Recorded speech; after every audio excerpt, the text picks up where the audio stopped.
Daniel Cole had been in the fighting pits for 3 weeks when they finally decided to kill him. He had survived by being useful in other ways. He carried heavy crates. He cleaned blood from the arena floor after each match. He did whatever the pit master wanted because fighting meant dying, and Daniel was not ready to die. The pit master was a creature called a fat slug-like alien with 6 eyes and a voice that sounded like rocks grinding together. Had purchased Daniel from the pirates who raided his cargo freighter near the Aura shipping lanes. Humans were rare in this part of the galaxy. Rare meant valuable. Valuable meant entertainment. Today, slithered into the holding cells with a smile that showed rows of yellow teeth. He pointed one thick finger at Daniel and said the words every prisoner feared. "Your turn in the sand." Daniel did not argue. He had seen what happened to those who argued. Instead, he stood and walked to the arena entrance where 2 guards waited with weapons drawn. They pushed him through the gate and into the blinding light of the pit. The arena was a circle of packed dirt surrounded by rising seats filled with thousands of aliens. They came from dozens of species that Daniel could not name. Some had scales. Some had fur.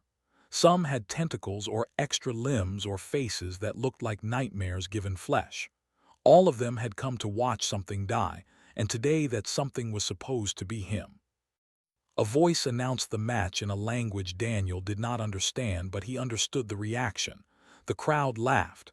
They pointed at him and made sounds of amusement. A human.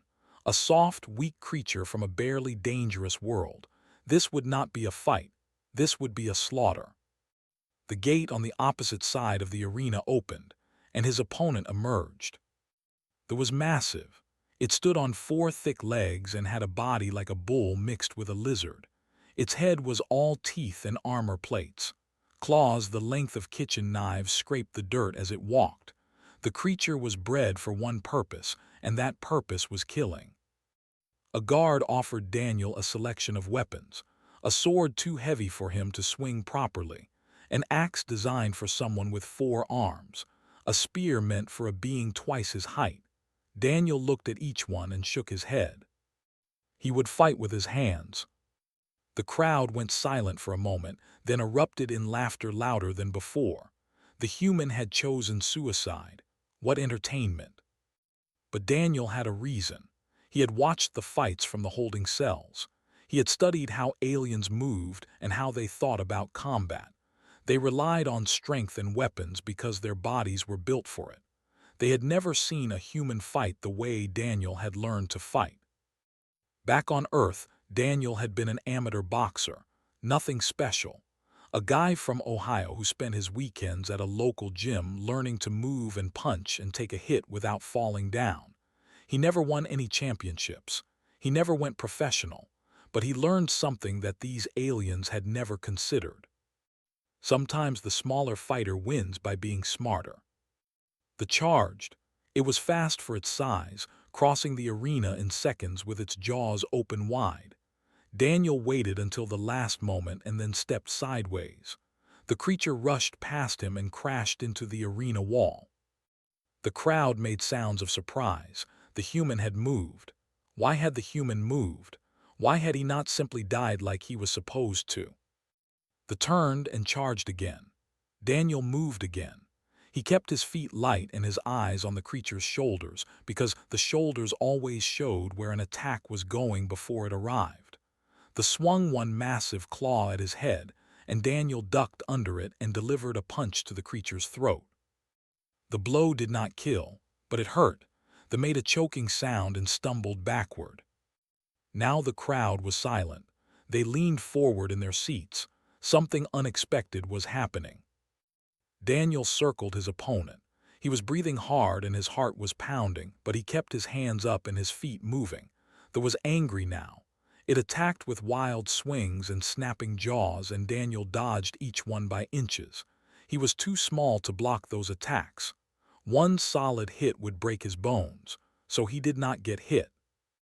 He landed another punch to the throat, then another.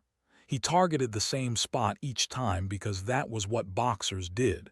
Find the weakness, exploit it, Keep hitting until something breaks. They caught him on the fourth exchange.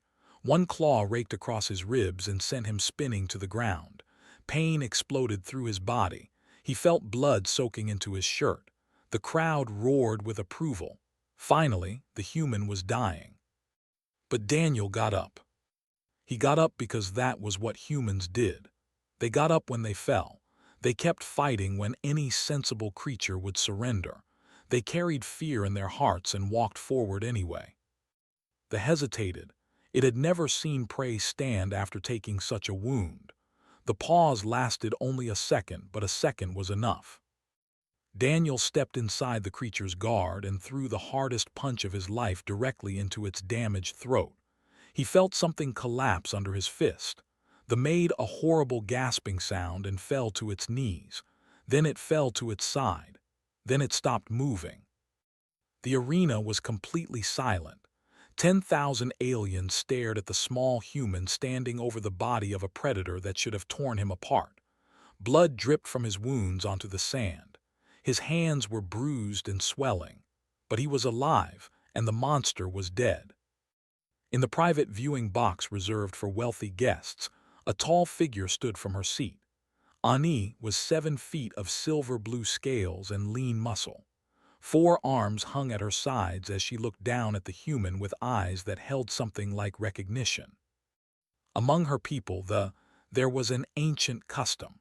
When a warrior achieved an impossible victory, they could be claimed by nobility. It was a position of honor given to those who proved themselves beyond all expectation. Had not expected to use that custom today. She had not expected to use it ever. But watching this human fight with nothing but his bare hands and his stubborn refusal to die, she felt something stir in her chest. A feeling she had not experienced in years of running and hiding and surviving alone. Hope. She raised her voice and spoke the ancient words of claiming loud enough for the entire arena to hear. The crowd turned to look at her, made sounds of protest from his booth, but the words had been spoken. The ritual was older than the station and older than the pit master's authority. The human belonged to her now. And as Daniel looked up at the strange alien woman who had just changed his fate, he had no idea that his life was about to become far more complicated than any arena fight could ever be. Daniel expected chains. He expected a cage or a collar or some other mark of ownership. What he got instead was a private room with a bed and a window that looked out into the stars. Guards had taken him from the arena before could protest further.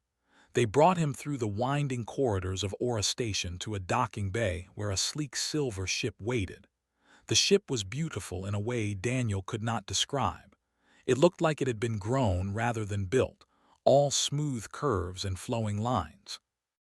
Inside, they led him to this room and told him to wait. So he waited, sitting on the edge of the bed with his wounds still bleeding through the bandages they had wrapped around his ribs. He was too tired to escape and too confused to plan. The door opened and entered. She was even more impressive up close. Her scales caught the light and shimmered between silver and blue as she moved. 4 arms crossed over her chest as she studied him with eyes the color of pale gold. She wore simple clothes, not the fancy robes he had seen on other wealthy aliens. This was someone who valued function over appearance. "You are confused," she said. Her voice was deep and smooth. Daniel nodded. He saw no point in lying. "The claiming ritual is ancient," she continued. "Among my people, a warrior who achieves the impossible may be claimed by nobility. It is not slavery. It is a position of honor. You would serve as my champion, my personal warrior. In exchange, I provide for your needs and protect your interests. And if I refuse," tilted her head slightly, "then you return to the pits, will not be kind after today. You embarrassed him in front of his customers." Daniel thought about this. The choice was not really a choice at all, and they both knew it, but he appreciated that she was giving him the appearance of one. "What do you need a champion for?" Was quiet for a moment. Then she walked to the window and looked out at the stars. I am exiled from my father is the High Chancellor of the Dominion, and he arranged a marriage for me that would have strengthened his political position. I refused, so he declared me dead and sent assassins to make it true." She turned back to face him. "I have survived for 3 years by trading salvage and taking mercenary contracts, but I am tired of surviving alone. I need someone I can trust, someone who cannot be bribed or threatened by Dominion agents. Humans are new to the galaxy. You have no connections to existing powers, no debts to be called in. You are, in many ways, perfect." Daniel almost laughed at that.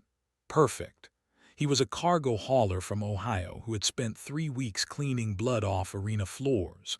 He was about as far from perfect as a person could get. But he was also practical. He knew a good deal when he heard one. "I want payment for my service," he said, "and when I have earned enough, I want passage back to human space. Those are my terms. Consider this acceptable, but understand that the claiming bond carries weight for both of us. If you die under my banner, my honor dies with you. I will not send you into danger carelessly." That was more than Daniel expected. He nodded and extended his hand in the human gesture of agreement, looked at his hand with curiosity, then reached out with one of her lower arms and clasped it firmly. The deal was made. Over the next few hours, Daniel learned more about his new situation, gave him access to the ship's medical bay where proper treatment sealed his wounds and eased his pain. She showed him the quarters he would use and explained the basic functions of the ship. She answered his questions with patience and honesty. Daniel began to think that perhaps his luck had finally changed. Then the assassins came. The attack started with the lights going out. Emergency power kicked in a moment later, bathing everything in red. Grabbed a curved blade from her belt and moved toward the door with all 4 arms ready. "Stay behind me," she ordered. Daniel had no weapon, but he was not going to hide while someone else fought for him. He followed her into the corridor where 3 figures in black armor were already advancing. The assassins were like, but smaller and faster. They moved in perfect coordination, attacking from multiple angles at once, met them with her blade dancing through the air. She was skilled and deadly, but Daniel noticed something. She favored her lower left arm, keeping it close to her body as if protecting an old injury. One of the assassins noticed too. He feinted high and then struck low at her weakness, twisted away but not fast enough. The blade cut across her side and she hissed in pain. Daniel did not think, he simply moved. He tackled the assassin from behind and brought him to the ground. They struggled on the floor, the alien much stronger than Daniel but surprised by the attack. Daniel wrapped his arm around the assassin's throat and squeezed with everything he had. The assassin went limp just as the other 2 fell to his blade. Silence filled the corridor, looked at Daniel with an expression he could not read. Blood dripped from her wound onto the metal floor. "You saved my life," she said. Daniel released the unconscious assassin and stood on shaking legs. "You saved mine first." They made their way back to the ship and launched before more attackers could arrive. Aura Station grew smaller in the window until it was just another point of light among millions. In the medical bay, Daniel helped tend her wound. It was deeper than he had first thought. Her scales made it difficult to see how much blood she was losing. "Thank you," she said quietly as he worked. Daniel shook his head. "You do not have to thank me. This is what champions do, right?" Was silent for a long moment. Then she spoke again, her voice softer than before. "I did not claim you, only for your fighting skill." Daniel looked up at her. "When you faced that creature in the arena, I saw something in your eyes. You were afraid. You knew you might die, but you did not give up. You did not beg or cry or surrender." She paused. "I recognized that look. I have seen it in my own reflection for 3 years." Daniel did not know what to say, so he said nothing. He simply finished treating her wound and sat with her as the ship carried them deeper into the stars. He had come to this galaxy as a cargo hauler looking for work. He had spent weeks as a prisoner expecting to die. Now he was bound to an exiled princess by an ancient ritual he barely understood. Life had become very strange indeed. But as he watched Sleep in the medical bay, her face relaxed for the first time since he had met her, Daniel realized that strange did not always mean bad. Sometimes strange just meant different, and different could be exactly what a person needed. Was dying. Daniel realized it on the second day of their journey through the hollow reaches. The wound from the assassin's blade should have been healing, but instead it was getting worse. Black lines spread outward from the cut like roots growing under her scales. Her golden eyes had become dull and unfocused. Poison, she told him through gritted teeth. My brother's specialty. A toxin that kills slowly so the victim has time to understand what is happening to them. Daniel felt cold fear settle in his stomach. What do we need to cure it? Medicine that only exists on my, closed her eyes. We are too far away. I will be dead before we reach space. No, Daniel shook his head. There has to be another way. What about other ships, trading posts? Someone out here must have something that can help. Managed a weak smile. You are stubborn, human. It is one of your more annoying qualities. But she gave him coordinates for a shipping lane where medical transports sometimes passed. It was a small chance, but Daniel would take any chance over watching her die. He spent the next several hours learning to pilot her ship. The controls were designed for someone with 4 arms, and Daniel only had 2. He made mistakes. He cursed in frustration, but slowly he figured out enough to keep them moving in the right direction. On the third day was too weak to leave the medical bay. Daniel brought her water and food that she could barely eat. He checked her wound and tried not to show his fear at how much the black lines had spread. That night, as the ship drifted through empty space between stars, asked him a question. What do your people fear? Daniel sat beside her bed and thought about it. We fear many things: darkness, loneliness, losing the people we love, failing when it matters most. Yet you do not let fear stop you, said. I have watched you. You were terrified in that arena, but you fought anyway. You were terrified when those assassins attacked, but you saved my life anyway. How? Daniel was quiet for a moment. My grandfather used to tell me stories about his father, my great-grandfather. He survived a war, lost friends, saw terrible things, but he came home and built a family. He raised children who raised children who raised me. He died peacefully, surrounded by people who loved him. He looked at. Humans carry our fear with us. We do not try to destroy it or pretend it does not exist. We just learn to walk forward anyway. Because the alternative is standing still, and standing still means giving up on all the good things that might be waiting ahead. Was silent for a long time.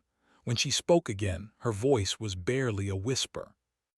They are taught to conquer fear, to burn it away until nothing remains but duty and purpose.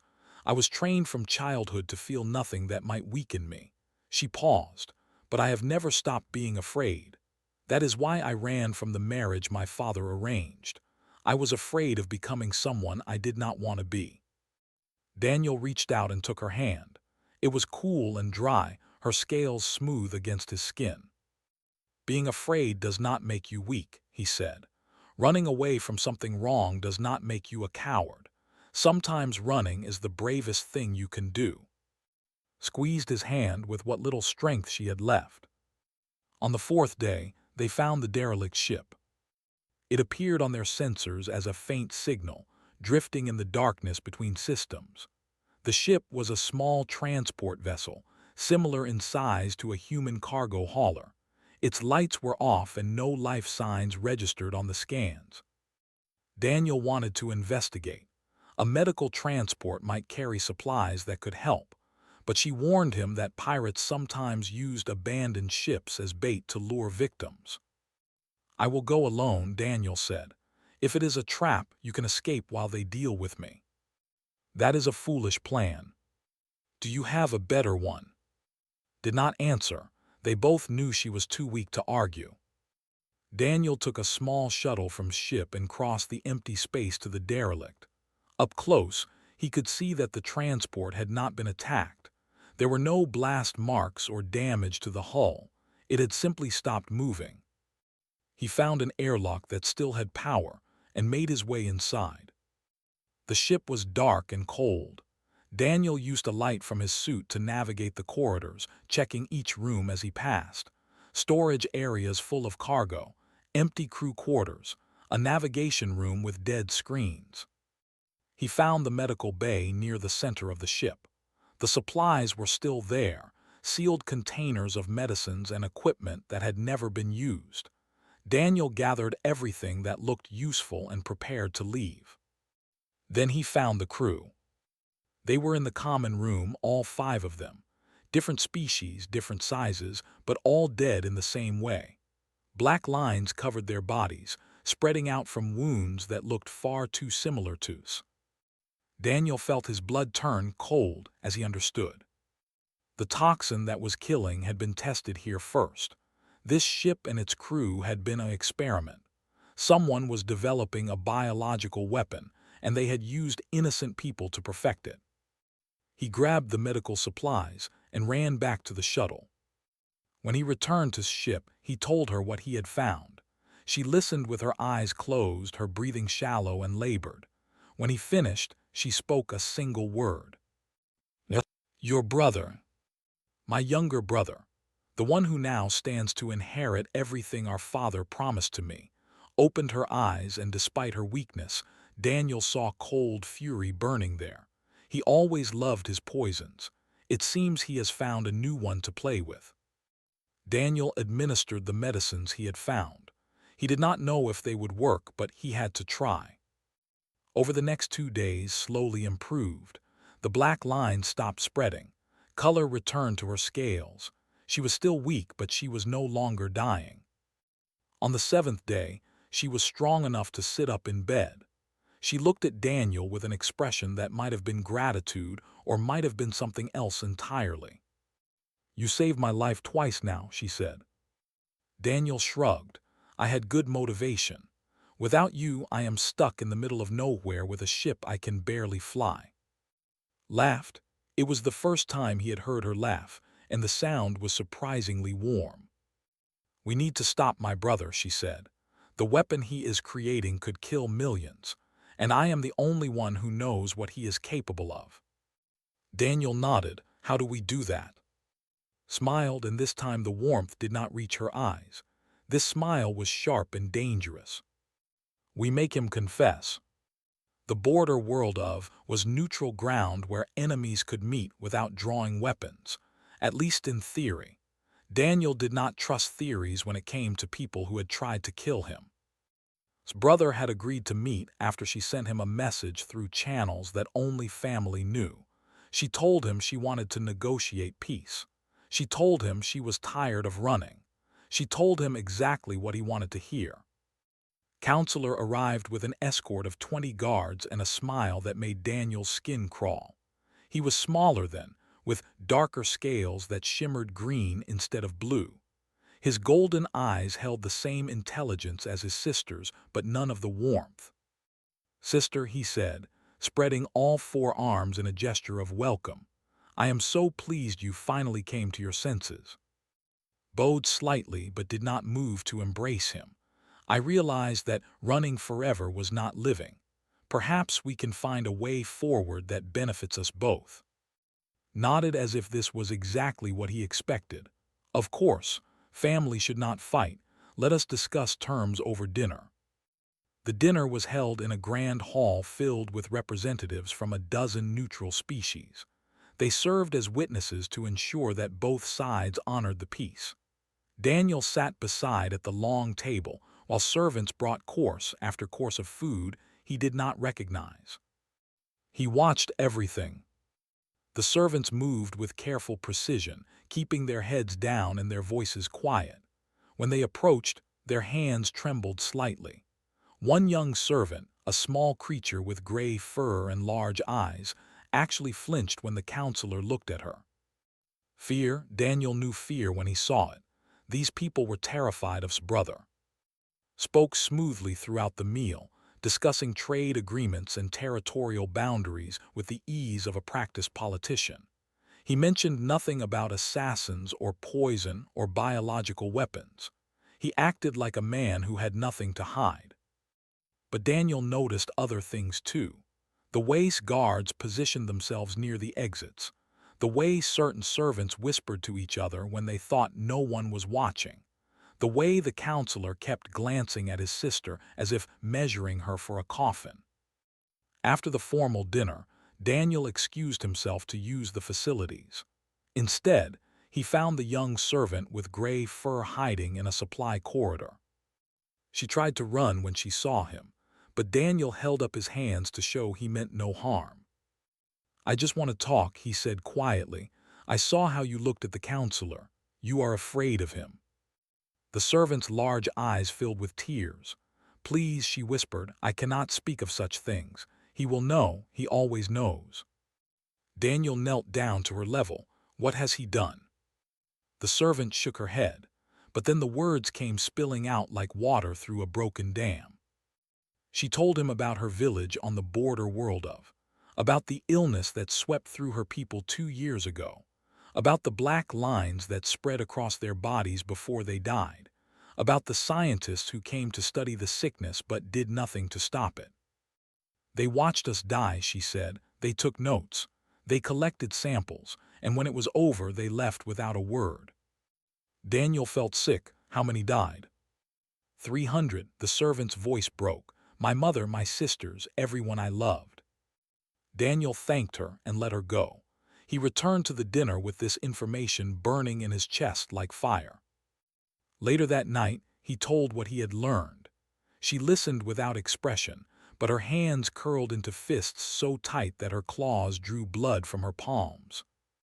"He tested his weapon on innocent people," she said. "Border populations that no one would miss.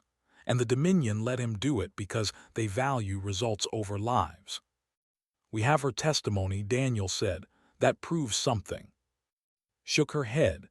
"The word of a servant against a counselor. The courts would laugh. My brother has destroyed any evidence that could tie him to those deaths. Without proof, we have nothing." Daniel was quiet for a moment. Then he spoke. "Then we make him confess in front of witnesses." "How?" "Back on Earth we have a saying. Pride comes before the fall. Your brother is proud. He thinks he is smarter than everyone around him. If we challenge that pride, he might make a mistake. Consider this. What do you have in mind?" Daniel took a deep breath. "I challenge him to a duel." The ancient laws of the allowed any warrior to challenge a noble who had violated sacred bonds. The claiming ritual that bound Daniel to meant that any attack on her was also an attack on him. If he could prove that had tried to kill through poison, the challenge would be valid. Argued against it. Her brother was a trained warrior with 4 arms and decades of experience. Daniel had won one arena fight against a creature that relied on brute force. This was different. But Daniel had made up his mind.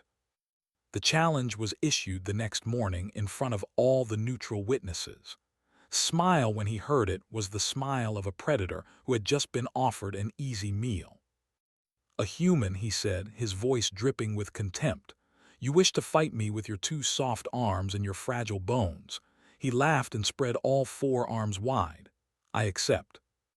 The duel was held in the ceremonial arena at the center of.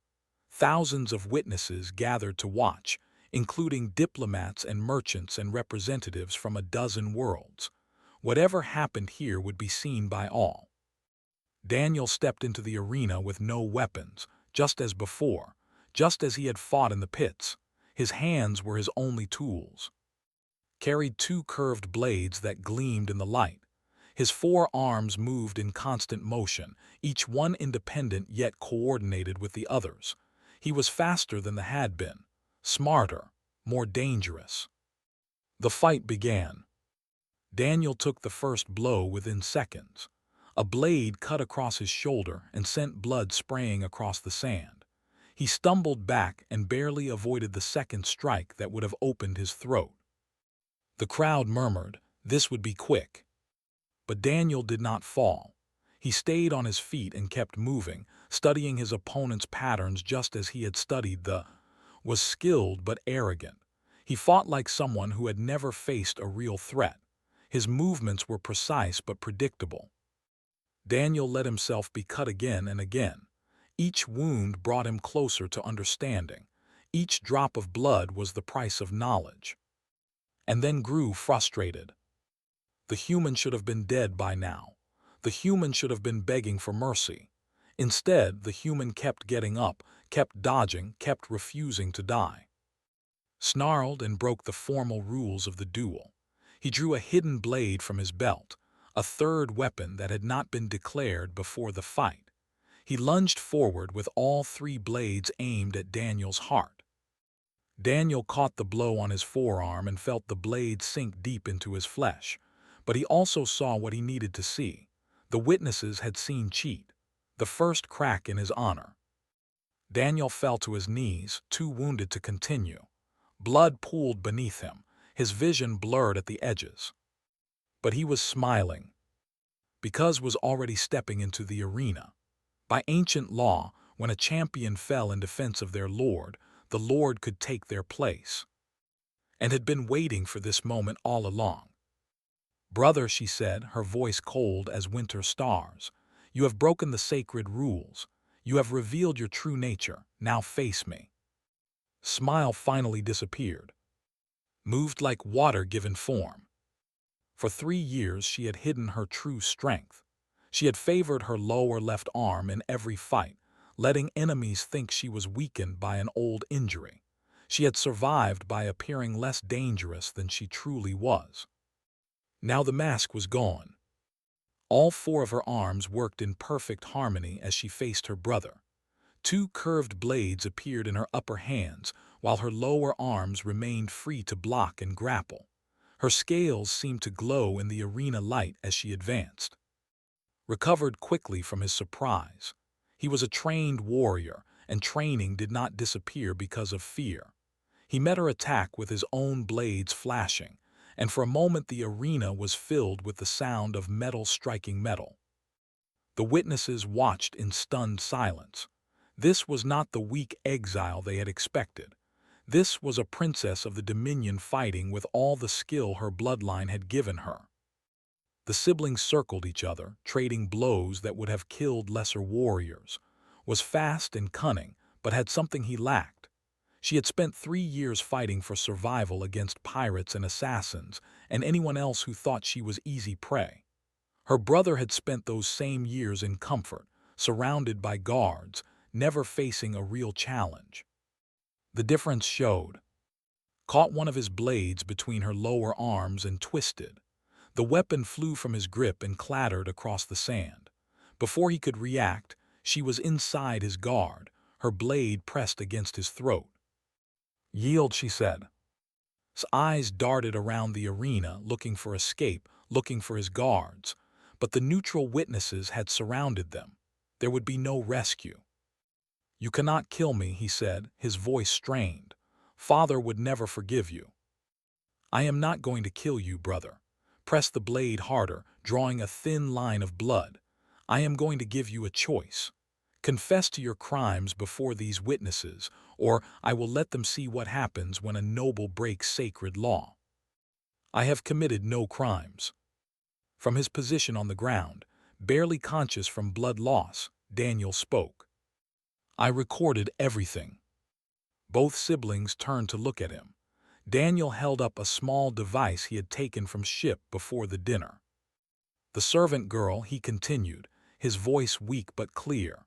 "She told me about her village, about the 300 people who died from the same poison you used on your sister. I recorded her testimony." His face went pale beneath his scales. Daniel was not finished, and during dinner I kept this device active. Every glance at the exits, every whispered order to your guards, every moment you spent measuring how to kill everyone in this room if things went wrong. He coughed, and blood stained his lips. The neutral representatives will find it very interesting. It was a bluff. The device had captured audio, not thoughts, but did not know that, and the fear in his eyes told Daniel everything he needed to know. "Confess," said again, "or I will release everything my champion has gathered." The arena was silent. Every witness watched. Every diplomat leaned forward. This moment would reshape the politics of an entire sector. His shoulders slumped. He confessed.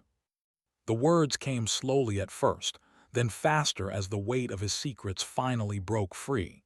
He spoke of the bioweapon program. He named the villages that had been sacrificed to test it. He described the plans to use it against species that the Dominion considered troublesome. He revealed everything. When he finished, the neutral witnesses immediately transmitted his confession across their networks. Within hours, the entire galaxy would know what the Dominion had allowed to happen under their flag. Guards from the neutral authority took away. He did not struggle. He did not speak. He simply walked with his head down, a broken man who had gambled everything and lost. Knelt beside Daniel and carefully lifted his head. "You foolish human," she said, but her voice was gentle. "You nearly died." Work though Daniel managed. Medics rushed to treat his wounds. They were extensive but not fatal. Daniel had been careful to protect his vital organs even while letting cut him elsewhere. Every wound had been part of the plan. In the days that followed, messages arrived from the Dominion. Exile was officially lifted. Her father had no choice after his son's public confession. She was welcome to return home and claim her rightful position in the court. Read the messages without expression, then she deleted them. "You are not going back?" Daniel asked from his recovery bed. "I spent 18 years in that court," sat beside him, her 4 arms folded in her lap. "I learned to hide my true self, to pretend to be what they wanted me to be. I do not wish to become that person again." "So what will you do?" Looked at him for a long moment, then she reached out and took his hand. "The claiming bond," she said slowly. "It was meant to be temporary. A lord claims a champion, the champion serves for a time, and then the bond is released. That is tradition." Daniel nodded. He had expected this. He had earned his payment and his passage home many times over. It was time to return to Earth to find whatever remained of his old life. "But there is another tradition," continued, "older and less common. If a champion chooses to stay willingly, if they wish to remain bound not by ritual but by choice, then the bond becomes permanent. They are no longer claimed. They are chosen." Daniel felt his heart beating faster. "What exactly are you asking?" Smiled, and for the first time since he had met her, the smile reached her eyes. "I am asking if you want to stay, not as my servant or my warrior or my property, as my partner, as my equal." She squeezed his hand. "I have spent 3 years alone. I do not wish to spend another 3 years the same way." Daniel thought about Earth. He thought about his apartment and his job and the life he had left behind. It all seemed very far away now, very small. He thought about the arena and the poison and the duel. He thought about nights spent talking in the medical bay while stars drifted past the window. He thought about what it felt like to have someone who trusted him completely. "Yes," he said. Smile widened. "Good, because I was not planning to let you leave anyway." Daniel laughed, and for the first time in months, the laughter came easily. 1 week later, ship departed from. It did not head toward human space or territory. Instead, it flew outward, toward the unknown regions where neither power held influence. There were worlds out there that had never seen a human or adventures waiting to be discovered, a future waiting to be built. Daniel stood beside on the bridge, watching the stars streak past as they accelerated into the void. "Where are we going?" he asked. "Anywhere we want," she replied. "That is the advantage of choosing your own path."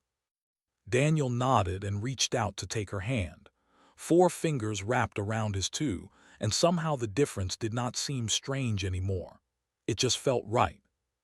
Behind them, the civilized galaxy faded into the distance. Ahead, the unknown stretched endlessly. And across 100 worlds the story spread. Travelers carried it from station to station, from tavern to tavern, growing larger with each telling.